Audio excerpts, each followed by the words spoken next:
I'm going to go ahead and skip over to Firaz because that sounds like it has the potential to be interesting. Mm-hmm. All right, so let me try this. Hey, Firaz, you're in Kuwait? Yeah, I'm in Kuwait. How are you? Good afternoon. Doing good. Thank you for calling. No, thank you for receiving my call. I'm just an admirer of your show, and I don't want to take too much of your time. Just I have some few words about the atheist community in the Middle East and the Arab world. So mostly the atheists in this part of the world are ex-Muslims, and probably we are the most persecuted minority in these countries. So I just have a request, and probably that you dedicate a few minutes every week for these minorities in these countries, and just talk about some issues you hear about in the internet about people getting killed because they are changing religion, because they are leaving Islam. So probably it doesn't matter for you. It will not make a big difference for us living in these situations. But the problem is that this is affecting everybody. It's affecting all the world. It's affecting the globe. So probably a little luck in that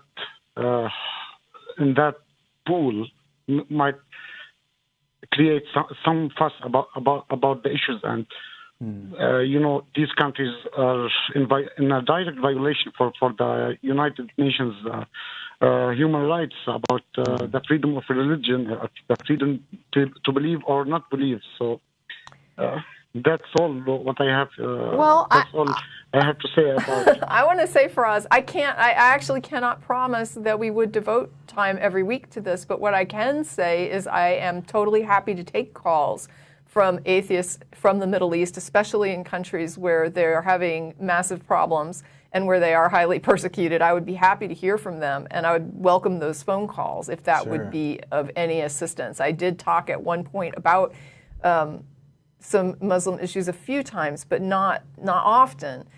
Definitely it's not something that we do come across as frequently as issues with Christianity, and I don't want to dismiss what you're saying about the relative greater oppression that's going to happen with an atheist in the Middle East, because I certainly understand your point there.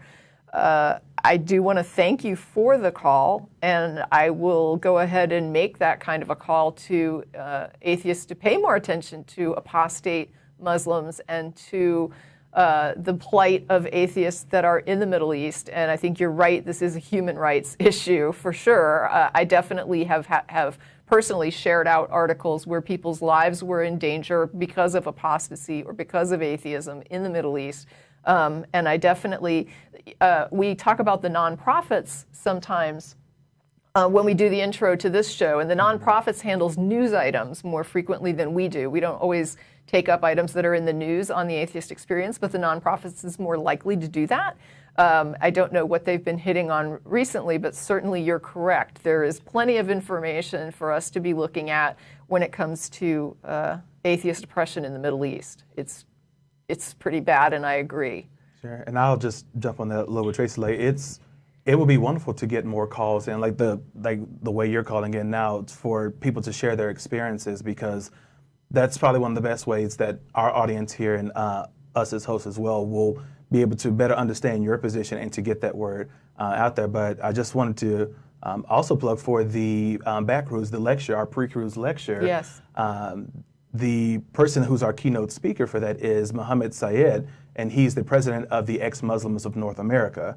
And he's coming to talk about some of those issues specifically. He works now as a civil rights activist and is a big proponent of ex-Muslims and their protection in other countries as well as here in North America. So he'll be here as our keynote address this month. We also had, oh my gosh, what was it last year? No, I think it was the year before. We also had another ex-Muslim. Was it? Oh, I can't remember. I can't remember her name. I hate that I can't remember her name right now. I'm gonna hit myself later because she's my friend on Facebook. But yeah, we've had like two of our last three speakers for our pre-lecture cruise have been ex-Muslims who have talked about specifically that. Oh, Hannah. Hannah, right. Yeah, Goodness. yeah. Hannah, Oh, goodness. sorry, I didn't realize who you were. Right. Yes. Yeah, it was just 2 years ago. 2 years ago, she was here talking about that. And so we definitely recognize that importance, and we invite anyone in your situation or that know anything about that situation to call in to express their experiences, because that's the only way that we'll get a better measure of it. Another thing, Firaz, while I've got you on the line, and just to kind of follow up with what Phil is saying, we do have a blog where each show, like this show, for example, is going to post, and then people can post comments. So I would invite atheists in the Middle East to feel free to come to the blog and post their comments about information that they feel is relevant, or what they experience, or anything they'd like to do to help enlighten us over on this side of the world. So definitely those are ways to reach our audience if you think that's useful.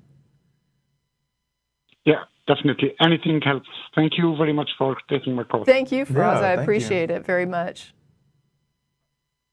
Okay, bye-bye. Bye-bye. All right, thank you.